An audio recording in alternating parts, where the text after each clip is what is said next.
धान भागवणाऱ्या विष्णुपुरी धरणामध्ये सध्या 66% इतका पाणीसाठा शिल्लक आहे। विष्णुपुरी धरणातून संपूर्ण नांदेड शहराला पाणी पुरवठा केला जातो आणि यंदाच्या पावसाळ्यात जिल्ह्यात चांगला पाऊस झालाय।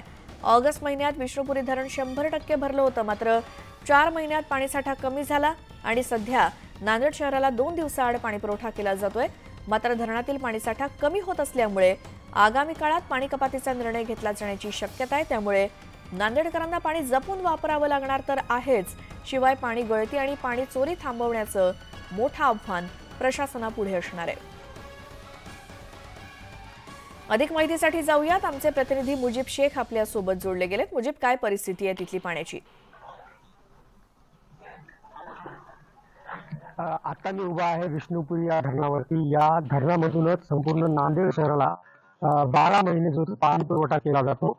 यंदा पावसाळा चांगला झाला, त्यामुळे ऑगस्ट महिन्यातच हे जे धरण आहे तिथे 100% भरलेलं होतं आणि त्यानंतर आपण पाहतो की 4 महिन्यामध्ये जवळपास 40% जो पाणी साठा आहे तो कमी झालेला आहे।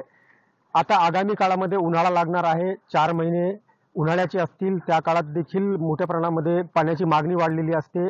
शिवाय बाष्पीभवनामुळे देखील खूप मोठ्या प्रमाणात पाणी साठा जो येतो तो कमी होत असतो। याशिवाय हा जो गोदावरी नदीचा जो परिसर आहे, इथून ते जवळपास 7 ते 8 किलोमीटर पर्यंतची जी शेती आहे त्यासाठी देखील मोठ्या प्रमाणामध्ये पाण्याचा उपसा चोरून केला जातो। त्यामुळे देखील कुठेतरी जी पाणी साठा आहे तो कमी होत असतो। 84 दशलक्ष घनमीटर इतकी या धरणाची क्षमता आहे आणि सध्या जर पाहिलं तर 52 दशलक्ष घनमीटर इतका पाणीसाठा शिल्लक राहिलेला आहे।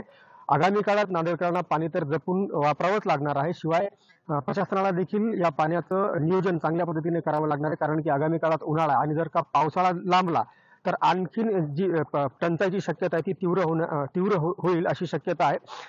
दुसरा विषय महत्त्वाचा म्हणजे आता नांदेड शहराचा विस्तार दिवसेंदिवस वाढत आहे, लोकसंख्या देखील वाढत आहे, त्यामुळे पाण्याची जी मागणी आपण पाहतो की ती वाढणारच आहे। त्यामुळे आणखीन जे पाणी पुरवठ्याचे जे नवीन स्रोत आहेत ते कुठेही निर्माण होताना दिसत नाही। त्यामुळे प्रशासन असेल, राजकीय नेते असतील, यांनी पाणी पुरवठ्याचे जे नवीन स्रोत आहेत ते देखील निर्माण करण्याची शक्यता आहे, कारण की आगामी काळात आपण पाहतो की शहराचा विस्तारही वाढणार आहे आणि लोकसंख्या देखील वाढणार आहे। त्यामुळे नवीन स्रोत निर्माण करण्याची आवश्यकता आहे। सगळ्या माहितीसाठी